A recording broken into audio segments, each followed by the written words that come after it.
Hello and welcome to the aircraft portion of the Skydive Chicago Safety Day. I do apologize that I can't be here in person. In this video, we're going to go over exit order, loading procedures, seatbelts and helmets, weight and balance, spotting, and emergencies. So let's go ahead and jump into it. So here at Skydive Chicago, our exit order is going to be hop and pops, movement groups, RW groups, big to small, free fly groups, big to small, any higher pulling groups, 4,500 to 5,000, students, tandems, and then wingsuits.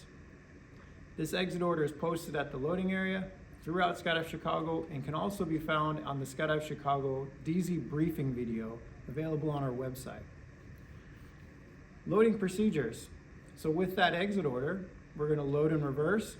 It's 2 rows of 10, 2 in the back for the otters. In the caravan, it's 12 people, and if you max it out, you got to do a row of 3 in the very aft part or closest to the pilot part of the airplane. Make sure that when you put a seatbelt on, that it's a single seatbelt per person. We don't share seatbelts. And a tip of when you're putting the seatbelt on is don't use your chest strap. It's a non-load bearing strap, so it's going to break easier than your main lift web. And that's where you're going to want to route that seatbelt, under something with some strength to it. Your helmet. I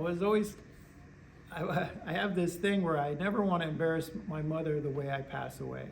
And if I get in a crash and I have my helmet strapped around my harness or on the side of my motorcycle, she might be embarrassed that why wasn't my son wearing my helmet, or his helmet. So I suggest that you wear your helmet for takeoff and or landing. So when you get in the airplane, sit appropriately, single seatbelt per person, helmet on. It's also a place to put your helmet so it's not just awkwardly kind of laying in your lap. And if anything happens, it's one less thing you got to do in an emergency, or if it crashes, at least it's on your head. So the door. At Skydive Chicago, if there's no tandems on the airplane, we can open the door at 1,000 feet. If there are tandems on the airplane, we need to keep that door shut till 2,000 feet and wait for them to give you the thumbs up first. What they're doing is taking seatbelts off and connecting their students to them, so the passenger always has a positive point of attachment, either to the airplane or to the instructor. So 2,000 feet, get a glance in the back of the airplane. They'll give you a thumbs up. You can go ahead and pop that door open. And I know on a hot day, the last thing you want to do is wait even longer to open that door, but it is what it is. We got to make sure everybody's safe. Now let's talk about weight and balance. In airplanes, they must be loaded properly, or you can inhibit them from operating inside their performance envelope. Meaning, if we put everybody in the back of an airplane, it's going to load the tail and cause that airplane to pitch up, and it might not have enough elevator authority to get that nose back down, and therefore it eventually will stall. Just the opposite, if we have too much weight in the front of the airplane, that airplane might not be able to pick its nose up and therefore never get off the ground. So we need to load the airplanes appropriately, and then furthermore, upon exit, whether that's a standard exit or in an emergency, we need to make sure that we're exiting in an orderly manner. Now, if there's a 20-way group in an otter, and I have a 2-way group, I'm going to take the 2-way group, me and the other person, and I'm going to stay all the way back by the pilot. And that way it helps the pilot put a little bit of weight in the front of the airplane. So again, not all the weight is in the back of the airplane, causing that airplane to pitch up and potentially stalling. Same thing with the caravans. Any big group getting out first, I'm going to hold back my group just till they leave, and then I'm going to make my way to the door. Now, exit separation. Obviously, we'll know on the ground the wind's aloft, and then that'll determine our exit separation. There's a chart in the airplanes, it's at the loading area, also available on our website as well. Now, something to know about exit separation.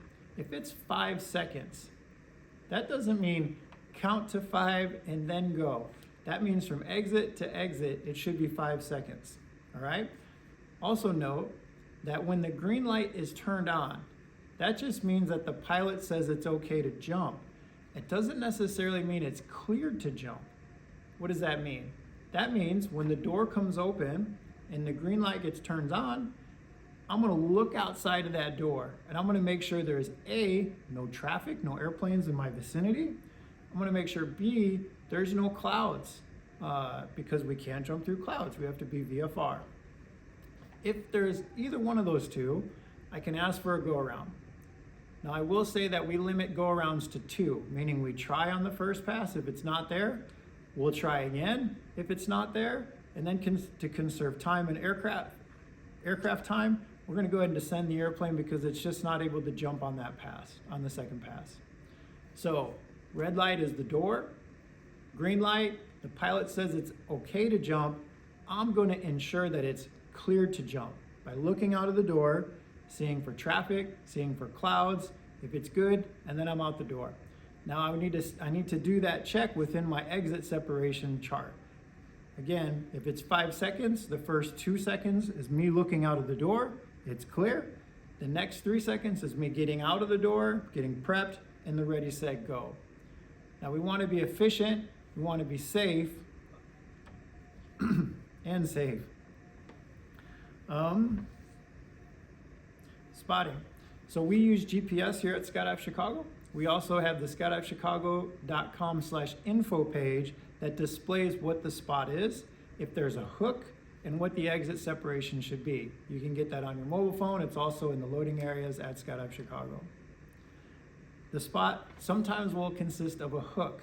Now what a hook is that if it gets really, really long in the spot, and there's, let's say, a lot of small groups, the airplane's gonna start turning around and coming all the way back to the jump run on a 180-degree opposite heading.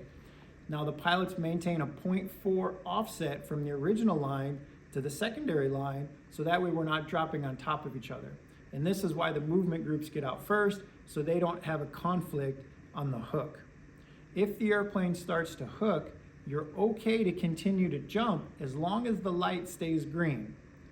Remember, light's green, I'm still ensuring that it's cleared to jump, just to ensure that the light's on, I clear it and I'm good to go. In the hook, it's okay to jump as long as the light's green and it's cleared to jump. Again, we cannot jump through clouds. We need to be VFR.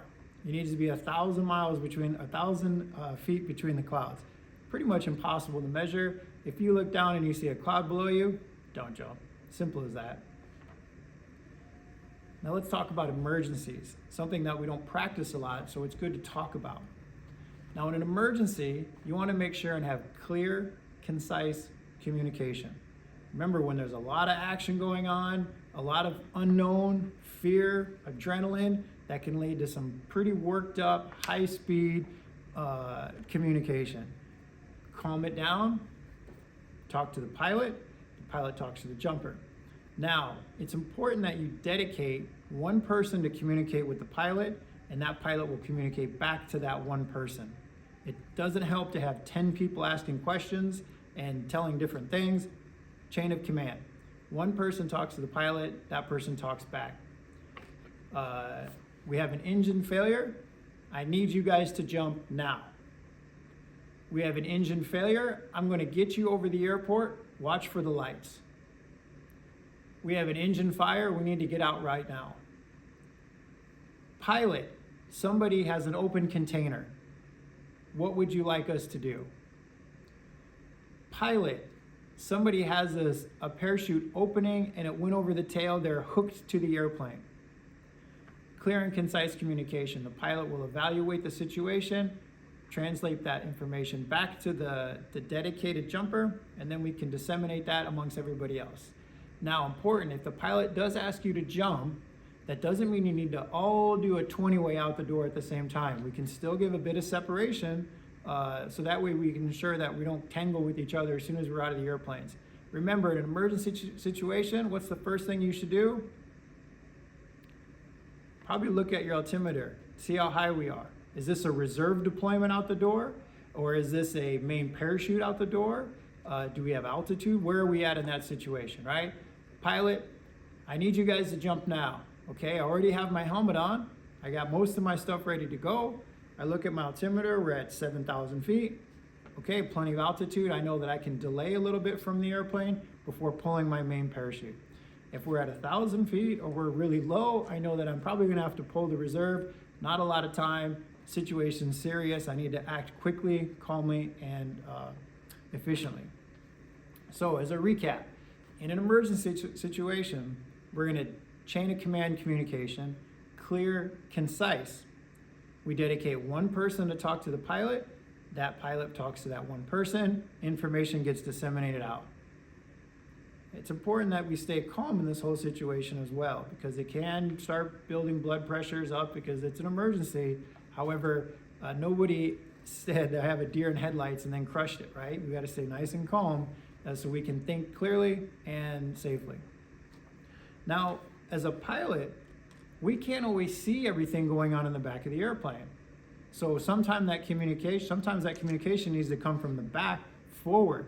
Again, one person dedicated, talk to the pilot. In the Twin Otters, it's best if it's not the person right behind the pilot, yet the person behind the co-pilot seat, because as the pilot, I can turn and look at that person and they can look back at me, good communication, eye contact, I can see emotion that way. Same thing in the Caravan, if the person sitting right next to the pilot could be that communicator, it works well. In the Skyvan, it works best to be the person behind the pilot because we can look in the mirror and see that person the best.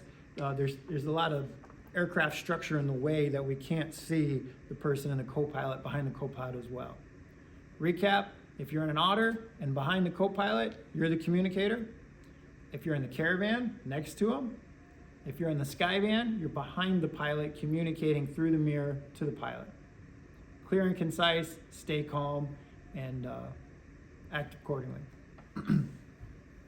Now, going back to being the jumper telling the pilot if there's something wrong in the airplane, it could be open container. That's not something as a pilot we would see. And we need to know, is that person gonna come up to the front of the airplane? Did that person get pulled out of the airplane? Additionally, there might be something going on in the cockpit, in the cabin, or outside of the airplane that we can't see. If, for example, the engine starts trailing a bunch of smoke for whatever reason, we don't really see that because as a pilot, we're in front of the motors. So that information can come back up, chain of command, to that pilot, and then we can act accordingly. Again, I can't stress it enough, clear and concise communication, almost like you're talking to a little child. Let's see, looking through my notes. Yeah, I think I've covered most of it. If you do have any additional questions, you can talk to Anthony, the SNTA Baxter, or Matt. And if they don't have the answer, they can certainly reach out to me. I'll reach out to you via email or any of our social channels, and be sure to communicate that concern or question to us. Again, I look forward to a safe and happy season.